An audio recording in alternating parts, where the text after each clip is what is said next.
దైవ జ్ఞానము అనే ఆధ్యాత్మిక కార్యక్రమమునకు మీకందరికి కూడా ప్రేమపూర్వక ఆహ్వానం తెలియపరుస్తూ ఉన్నాను. అందరికి కూడా యేసు ప్రభు పరిశుద్ధ నామంలో శుభములు తెలియపరుస్తూ ఉన్నాను. ఈ యొక్క ఆధ్యాత్మిక కార్యక్రమము అందరికీ అనగా ఆస్తికులకు, నాస్తికులకు, బహుదేవతారాధికులకు, ఏకదేవారాధికులకు, విమర్శకులకు, భక్తులకు అందరికి కూడా ఉపయోగకరంగా ఉంటుంది. కాబట్టి ప్రతి ఒక్కరూ ప్రతి సందేశాన్ని చివరి వరకు శ్రద్ధగా వినవలసిందిగా కోరుతూ ఉన్నాను. దైవ జ్ఞానము అనే ఈ ఆధ్యాత్మిక కార్యక్రమంలో దేవుడు ఉన్నాడా? ఉంటే ఆ దేవుడు ఎవరు? ఆయన్ని కనుగొనటం ఎలాగా? క్రీస్తు ఎవరు? నరుడా దేవుడా? క్రీస్తు సిలువపై చనిపోయాడా లేదా? చనిపోయిన వాడు సిలువలోనే తిరిగి బ్రతికాడా లేకుంటే మూడవ రోజున తిరిగి బ్రతికాడా? ఏది వాస్తవము? తర్వాత మనిషి యొక్క ఆత్మ అనేటువంటిది ఎక్కడ ఉంటుంది? దేహంలో ఎక్కడ ఉంటుంది? దేహం వదిలిన తర్వాత ఆత్మ ఏ లోకానికి వెళ్తుంది? ఈ ప్రపంచం తర్వాత ఉండే లోకాలు ఏమిటి? ఈ యుగాంతం అనేటువంటిది ఎప్పుడు జరుగుతుంది? యుగాంతానికి సూచనలు ఏంటి? ఈ యుగాంతానికి యేసుక్రీస్తు రెండవ రాకడకు సంబంధం ఏమిటి? ఈ యుగాంతం తర్వాత కూడా ప్రపంచం ఉంటుందా? ఉంటే ఆ ప్రపంచం ఎలా ఉంటుంది? మొదలైన విషయాలన్నీ కూడా వివరంగా చెప్పబడతాయి. కాబట్టి ప్రతి సందేశాన్ని చివరి వరకు కూడా శ్రద్ధగా వినవలసిందిగా కోరుతూ ఉన్నాను. గత సందేశంలో దేవుడు ఉన్నాడా అనేటువంటి అంశం మీద వివరణ ఇవ్వటం జరిగింది. దేవుడు ఉన్నాడా అనేటువంటి అంశము మరి అందరికీ అర్థమై ఉంటుంది అని భావిస్తూ ఉన్నాను. ఈ రోజున దేవుడు ఎవరు అనేటువంటి అంశం మీద బైబిల్లో నుంచి దైవ సందేశం ఇవ్వబడుతుంది. కాబట్టి ప్రతి ఒక్కరూ శ్రద్ధగా ఆలకించండి. మీకు నచ్చితే అంగీకరించండి, నచ్చకపోయినట్లయితే అంగీకరించాల్సిన అవసరం ఏమీ లేదు, బలవంతం ఏమీ లేదు. కాబట్టి ప్రతి ఒక్కరూ విని దేవుణ్ణి గురించినటువంటి సరైన అవగాహన పొందటం అనేది మంచిది. ఎందుకంటే దేవుడు ఎవరు అనగానే కొంతమంది ప్రకృతిని చూపిస్తారు, అనగా భూమిని, ఆకాశాన్ని, సూర్యుడిని, చంద్రుడిని, నక్షత్రాలని, వీటన్నిటినీ కూడా చూపించి ఇవి దేవుడు లేక దేవుడి యొక్క ప్రతిరూపంగా మరి ప్రజలకు చెప్తూ ఉంటారు. మరికొందరు దేవుడు ఎక్కడో ఉన్నాడు, ఈ భూమి మీద కనపడేటువంటి ఏవి కూడా ఈ ప్రకృతి శక్తులు కానీ ఇవేవి కూడా కాదు, వీటన్నిటినీ కంట్రోల్ చేసేటువంటి ఒక మహాశక్తి ఎక్కడో ఉంది అని భావిస్తూ చెప్తూ ఉంటారు. మరికొందరు అసలు ఇవి ఏవి కాదు, మనిషిలోనే దేవుడు ఉన్నాడు, మనిషే దేవుడు అని చెప్తూ ఉంటారు. మరికొందరైతే మనిషి యొక్క దేహంలో ఉన్నటువంటి ఆ యొక్క అవయవాలని కూడా, కాళ్ళనైతేమి, చేతులనైతేమి, కళ్ళనైతేమి, ఇలాంటి వాటిని కూడా మరి శరీర భాగాలని కూడా పూజించేటువంటి వారు ఉంటూ ఉన్నారు, దైవత్వం కలిగినటువంటివిగా. ఈ విధంగా దేవుణ్ణి గురించి ప్రజలు ఒక్కొక్కరు ఒక్కొక్క రకమైనటువంటి భావన కలిగి ముందుకు సాగుతూ ఉన్నారు. అయితే దేవుడు ఎవరు అంటే ఖచ్చితంగా కానీ స్పష్టంగా కానీ ఫలానా అని చెప్పలేని పరిస్థితిలో చాలామంది ఉంటున్నారు. కాబట్టి దేవుడు ఎవరు అని బైబిల్ చెప్తుందో, ఎవరిని గురించి దేవుడని చెప్తుందో ఆ వివరాలు ఈ రోజున చెప్పటం జరుగుతుంది. కాబట్టి జాగ్రత్తగా ఆలకించాల్సిందిగా కోరుతూ ఉన్నాను. బైబిల్ ప్రకారము ఆదికాండము 1వ అధ్యాయము 1వ వచనములో ఈ విధంగా రాయబడి ఉన్నది. ఆదియందు దేవుడు భూమి ఆకాశమును సృజించెను అని రాయబడింది. అనగా దేవుడు భూమిని ఆకాశాన్ని సృష్టించాడు. అంటే భూమి దేవుడు కాదు, ఆకాశం దేవుడు కాదు, ఆకాశంలో ఉన్నటువంటి సూర్యచంద్ర నక్షత్రాలు దేవుడు కాదు. కానీ ఇవి అన్నీ కూడా దేవుని వలన సృష్టింపబడినవి, దేవుడు వీటన్నిటికి కూడా వేరుగా ఉంటూ ఉన్నాడు. దేవుడు సృష్టికర్త. సృష్టి వేరు, సృష్టికర్త వేరు అనేటువంటిది బైబిల్ స్పష్టంగా చెప్తూ ఉంది. పాత్రలు తయారు చేసే వ్యక్తిని మనం చూస్తాం. అతడు రకరకాల పాత్రలను తయారు చేస్తూ ఉంటాడు. పాత్రలు వేరు, తయారు చేసే వ్యక్తి వేరు. అలాగే సృష్టి వేరు, సృష్టికర్త వేరు. కుమ్మరి అనేకమైన కుండలను, రకరకాల పాత్రలను తయారు చేస్తాడు. ఒక మంటి ముద్ద తీసుకొని దానితో పలు రకములైనటువంటి రూపాలను, పలు రకములైనటువంటి సైజుల్లో ఆ యొక్క పాత్రలను, మంటి కుండలను తయారు చేస్తాడు. గమనించండి, కుమ్మరి మన్ను ఒకటి కాదు. కుమ్మరి వేరు, మన్ను వేరు. కుమ్మరి వేరు, కుమ్మరి తయారు చేసిన కుండలు వేరు. అలాగనే సృష్టికర్త వేరు, సృష్టి వేరు. సృష్టికర్త వేరు, ఆయన చేసినటువంటి ఈ యొక్క సృష్టిలో ఉన్నటువంటి మిగతా సమస్త వస్తు రూపములు వేరై ఉంటూ ఉన్నాయి. కాబట్టి బైబిల్ ప్రకారము దేవుడు ఎవరు అనగా దేవుడు సృష్టికర్త. బైబిల్ ప్రకారము దేవుడు ఎవరు అనగా దేవుడు సృష్టికర్త అనే విషయాన్ని నేను తెలియచేస్తూ ఉన్నాను. అయితే ఆనాటి ప్రజలు సృష్టికర్తకు బదులుగా సృష్టిని పూజించారు. అంటే పూజ, ఆరాధన, నమస్కారము ఎవరికి చేయాలి అంటే సృష్టికర్తకు మనం పూజ చేయాలి. సృష్టికర్తను మనం ఆరాధించాలి. ఈ సృష్టిని కలుగు చేసిన సృష్టికర్తను, మనల్ని కలుగు చేసినటువంటి ఆ సృష్టికర్తను మనం ఆరాధన చేయాలి, పూజ చేయాలి, సేవించాలి. అయితే మనుషులు కూడా సేవిస్తున్నారు. ఎవరిని సేవిస్తున్నారు?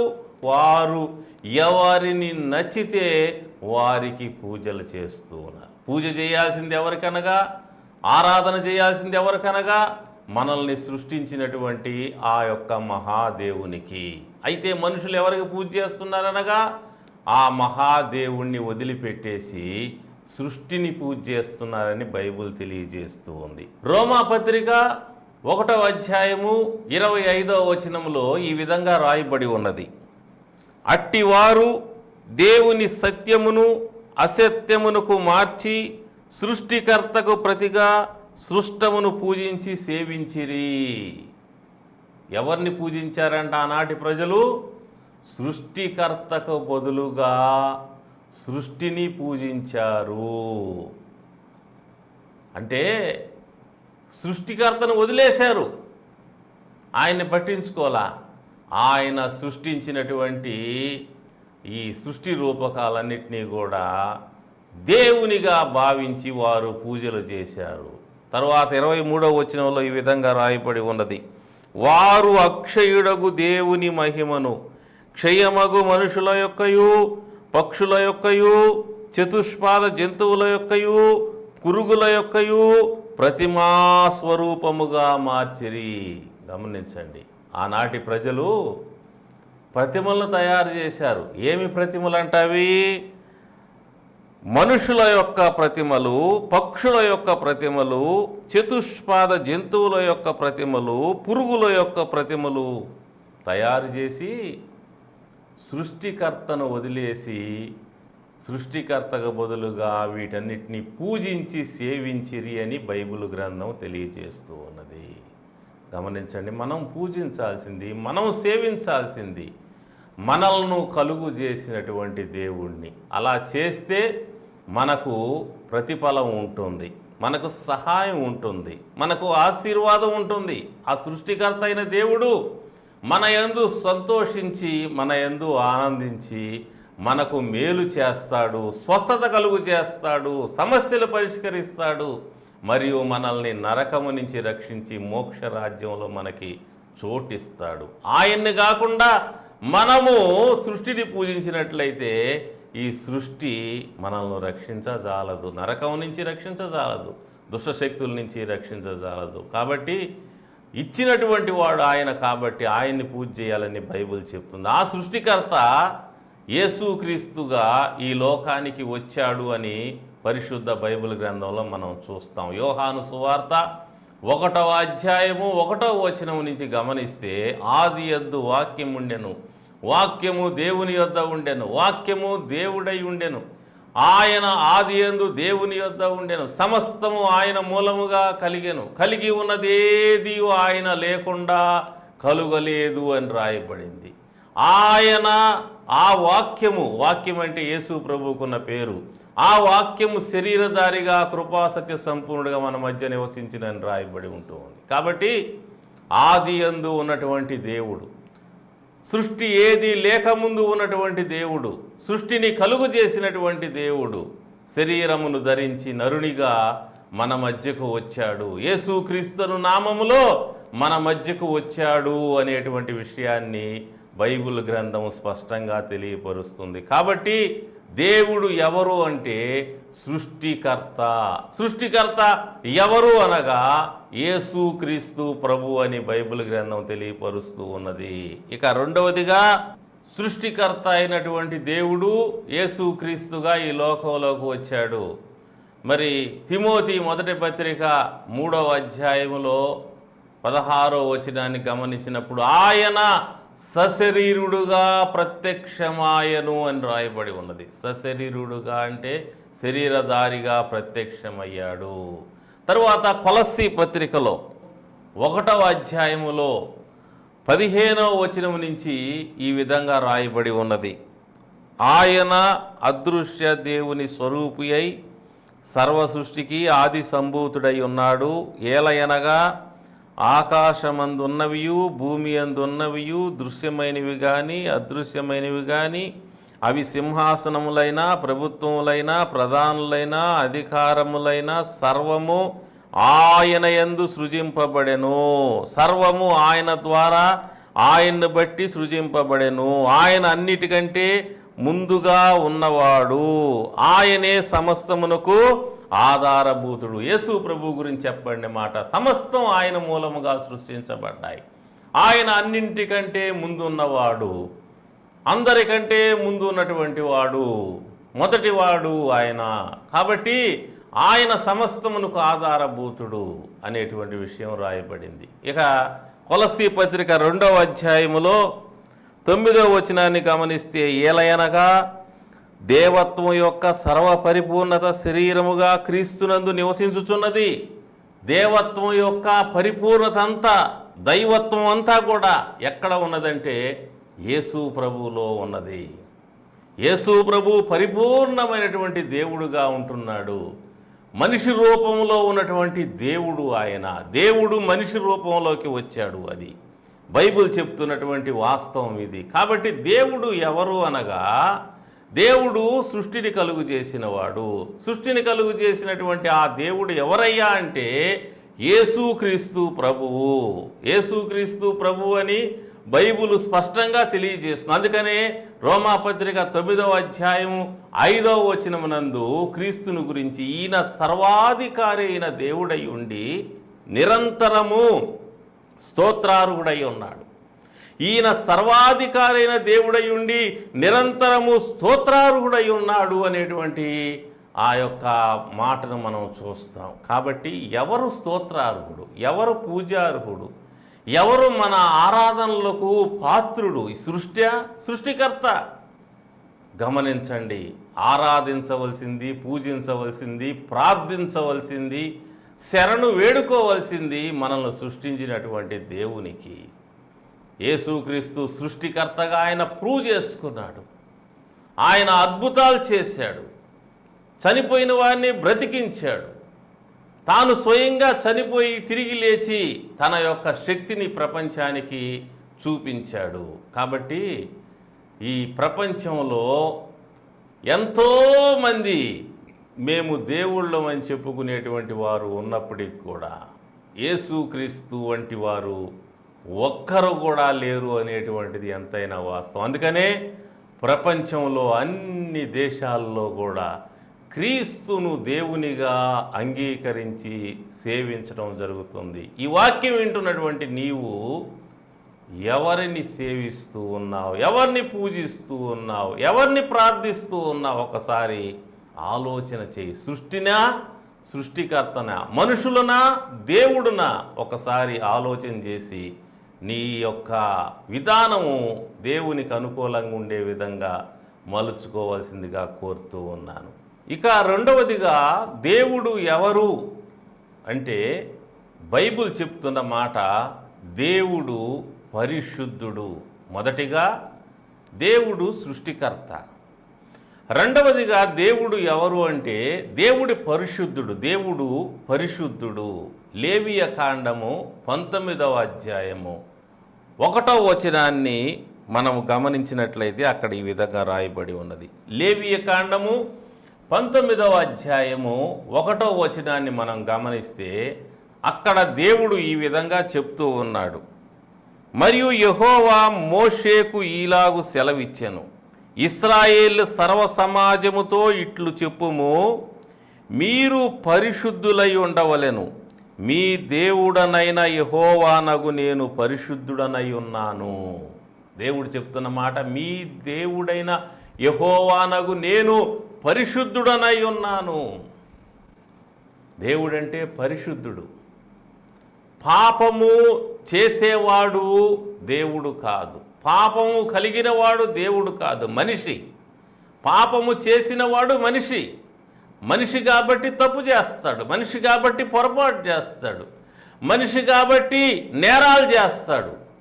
మనిషిలో ఆ లక్షణం ఉంది, కానీ దేవుళ్ళో ఆ లక్షణం లేదు. తప్పు చేసే లక్షణము దేవుళ్ళో లేదు, పాపము చేసే లక్షణము దేవుళ్ళో లేదు. ఆయన పరిశుద్ధుడు. మంచివాడు అని ఎవరిని అంటాం? మంచి లక్షణాలు కలిగిన వాడిని మంచివాడు అంటాం. అలాగే దేవుడు అని ఎవరిని అనాలి? దైవ లక్షణాలు కలిగిన వారినే దేవుడని మనం గుర్తించాలి. దైవ లక్షణాలు ఎవరిలో ఉన్నాయి? ఈ ప్రపంచంలో దైవ లక్షణాలు ఉన్నటువంటి దేవుడు ఎవరు? దేవుడని పిలువబడుతున్నటువంటి వారిలో ఆ దైవ లక్షణమైనటువంటి పరిశుద్ధత ఎవరిలో ఉన్నది అని మనం పరిశీలన చేస్తే యేసు ప్రభువులో ఆ యొక్క పరిశుద్ధత ఉన్నది. ఆయన జన్మలో పాపము లేనటువంటి వాడు, జన్మ పాపము లేనటువంటి వాడు. ఈ లోకంలోకి ఆయన వచ్చినది మనిషి ద్వారా కాదు, కానీ దేవుడే స్వయముగా కన్య మరియలో ప్రవేశించి శిశువుగా రూపొంది ఈ లోకంలోకి మానవ ప్రమేయం లేకుండా వచ్చినటువంటి వాడు, పరిశుద్ధమైన జన్మ కలిగిన వాడు. పరలోకములో ఉన్న దేవుడు పరిశుద్ధుడు. ఆ యొక్క పరిశుద్ధుడు భూలోకములోకి వచ్చినప్పుడు కూడా ఆయన పరిశుద్ధుడుగానే జన్మించాడు. దేవుని దూత మరియమ్మతో అంటాడు, పుట్టబో శిశువుడు పరిశుద్ధుడవుతాడు, పరిశుద్ధుడుగా ఉంటాడు. దేవుని దూత మరియమ్మ తల్లితో అన్నటువంటి మాట, పుట్టబో శిశువు పరిశుద్ధుడు అంటాడు. పుట్టబో శిశువు, యేసు ప్రభు జననాన్ని గురించి మాట్లాడుతూ పుట్టబో శిశువు పరిశుద్ధుడు. ఆయన పరిశుద్ధుడు, పరిశుద్ధుడుగా పుట్టాడు, పరిశుద్ధుడుగా జీవించాడు. ఆయన ఆనాటి సమాజంలో ఉన్న శాస్త్రులు, పరిసయ్యులు, మత నాయకులు, అధికారుల మధ్యలో నిలబడి ఒక మాట అన్నాడు. యోహాను సువార్త 8వ అధ్యాయము 46వ వచనమునందు ప్రభువు ఈ మాట అన్నాడు, నాలో పాపము ఉన్నదని మీలో ఎవడు స్థాపించగలడు? ఎవడు రుజువు చేయగలడు? నాలో పాపాన్ని చూపించగలవాడు మీరు ఎవరు? మీలో ఎవరు చూపించగలరు అని చెప్పి బహిరంగంగా సవాలు చేశాడు.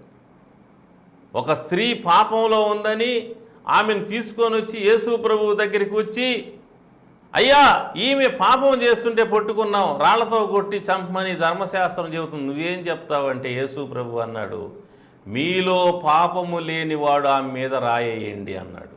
అంతే, చిన్నపిల్లలు మొదలుకొని పెద్దవాళ్ళ వరకు అందరు రాళ్ళు కింద పడేసేవి. ఎందుకంటే ప్రతి ఒక్కళ్ళలో పాపం ఉంది. ఎవడు కూడా ఆమె మీద రాయి వేయలేకపోయాడు ఆయన అన్న మాటకి.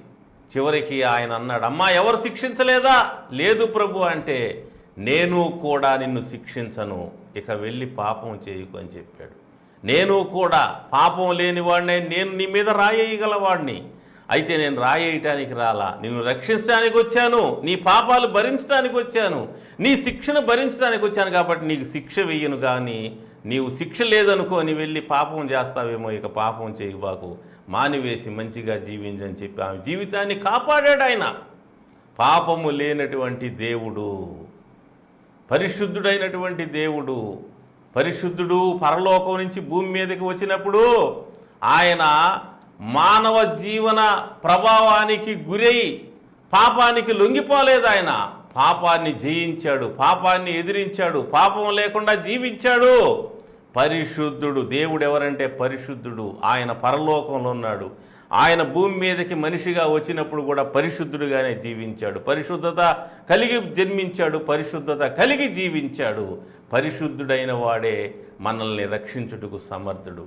కాబట్టి గుడ్డివాడు గుడ్డివానికి దారి చూపలేడు అనే సామెత ఒకటి ఉన్నది. అంటే కళ్ళు లేని వ్యక్తి మరొక కళ్ళు లేని వ్యక్తికి త్రోవ అనేటువంటిది చూపించలేడు. కళ్ళు లేని వ్యక్తిని సరైన దారిలో తీసుకుని పోవాలంటే కళ్ళుండే వ్యక్తి కావాలి. లేకపోతే గుడ్డివాడు కలిస్తే ఎక్కడైనా పడిపోవచ్చు. గుంటలో పడవచ్చు, ముళ్ళ తుప్పల్లో పడవచ్చు, లేకుంటే ఇంకెక్కడైనా నీళ్ళు లేని బావిలోనో గోడ లేని బావిలోనో ఎక్కడో దగ్గర పడిపోవచ్చు. సరైన త్రోవలో పోలేకపోవచ్చు. గుడ్డివానికి సరైన మార్గం చూపించాలి అంటే కళ్ళుండేవాడు కావాలంట. మనమందరం కూడా పాపం చేసినటువంటి వారంగా ఉన్నాం. పాపంలో పుట్టాం, పాపంలో పెరిగాం, పాపంలో బ్రతుకుతున్నాం. అనేక పొరపాట్లు, తప్పులు, పాపాలు, దోషాలు చేస్తున్నాం. చూపుల్లో పాపం, మాటల్లో పాపం, ఆలోచనలో పాపం, క్రియల్లో పాపం, అసూయ, ద్వేషము, కక్ష, పగ, ప్రతీకారం, రకరకాలైన పొరపాట్లు మనుషులమైన మనలో ఉన్నాయి. అయితే మనల్ని కాపాడాలి అంటే పాపి అయినటువంటి వాడు మనల్ని కాపాడలేడు. పరిశుద్ధుడు మాత్రమే కాపాడగలడు. కాబట్టి ఆ యొక్క పరిశుద్ధుడైన దేవుడు భూలోకానికి వచ్చి నీ యొక్క, నా యొక్క, మన యొక్క శిక్షను ఆయన భరించి సిలువలో మరణించి 3వ రోజున సజీవుడిగా తిరిగి లేచి మనందరికి కూడా పరలోక మహిమను సిద్ధపరిచాడు. ఆయన యందు విశ్వాసం ఉంచడం ద్వారా, ఆయన్ని ఆశ్రయించడం ద్వారా మనమందరం కూడా నరకం తప్పించుకొని మోక్షంలో ఆయనతోటి ఉండేటువంటి అవకాశాన్ని ఆయన ఇస్తున్నాడు. కాబట్టి పరిశుద్ధుడైనటువంటి దేవుని ద్వారా మనకి విమోచనం అనేటువంటిది ఉన్నదని గుర్తించాలి. యేసు ప్రభు అన్నాడు, నేను ఈ లోకానికి పరిచారం చేయించుకోవడానికి రాలేదు కానీ పరిచారం చేయటానికి అనేకులకు ప్రతిగా విమోచన క్రయధనముగా నా ప్రాణం ఇవ్వటానికి వచ్చా అన్నాడు. పరిశుద్ధుడైన దేవుడు ఈ భూలోకానికి ఎందుకు వచ్చాడు? ప్రాణం ఇవ్వటానికి వచ్చాడు. దానివల్ల మనిషికి వచ్చే లాభం ఏంటి? మనిషి యొక్క పాపాలకు ప్రాయశ్చిత్తం చేయబడుతుంది. దేవుని యొక్క బలి ద్వారా, గొర్రెల ద్వారానో, మేకల ద్వారానో, ఎద్దుల ద్వారానో, ఇంకొక విధంగానో పరిహారం జరగదు. దేవుని వద్దకు వెళ్ళాలంటే, పరలోకం వెళ్ళాలి అంటే దేవుడు నీ కోసం, నా కోసం ప్రాణం పెట్టాల్సి వచ్చింది. అందుకే వచ్చాడు. సిలువలో ఆయన శరీరాన్ని అర్పించాడు, ఆయన రక్తాన్ని దారపోసాడు, ఆయన మనకు క్షమాపణను సిద్ధపరిచాడు, పరలోకం సిద్ధపరిచాడు, తిరిగి లేచి పరలోకం వెళ్ళిపోయాడు.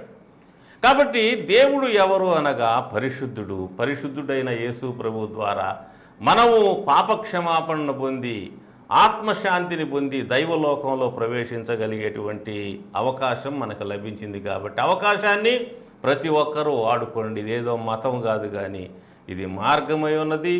ఇది ప్రజలకు రక్షణ కలిగించేటువంటి విషయం ఏంటుందని గమనించండి. మొదటిగా సృష్టికర్త, రెండవదిగా పరిశుద్ధుడు అనే విషయాన్ని చూసాం. మూడవదిగా దేవుడు ఎవరు అనగా నిర్గమకాండము 3వ అధ్యాయము 14వ వచనంలో దేవుడు చెప్తున్నాడు.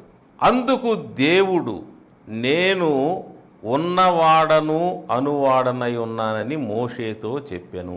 దేవుడు చెప్తున్నాడు మోషేతో, నేను ఉన్నవాడను. దేవా నీవెవరయ్యా, నీ పేరేమిటయ్యా అంటే నేను ఉన్నవాడను అన్నాడు. ఆయన ఉన్నవాడను అంటే అన్ని కాలాల్లో ఉన్నవాడు. భూతకాలంలో, వర్తమాన కాలంలో, భవిష్యత్ కాలంలో, అన్ని కాలంలో ఉన్నవాడు. ఉన్నవాడు అంటే ఈ ఉన్నవాడు సృష్టికి పూర్వం ఉన్నవాడు, ఇప్పుడు ఉన్నవాడు, ఈ సృష్టి తర్వాత కూడా ఉండేవాడు. త్రికాలాల్లో ఉన్నవాడు దేవుడు. ఏదో ఒక కాలంలో బ్రతికి చచ్చిపోయిన వాడు దేవుడు కాదు, మనిషి అవుతాడు. దేవుడు అంటే చావు లేనివాడు. ఆయనకి మరణం అనేది లేదు. మరణము ఆయన్ని బంధించలేదు.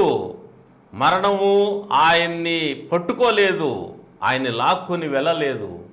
కాబట్టి మరణము లేని అమర్త్యుడు, అక్షయుడు, సమీపింపరాని తేజస్సులో వసించున్నవాడు,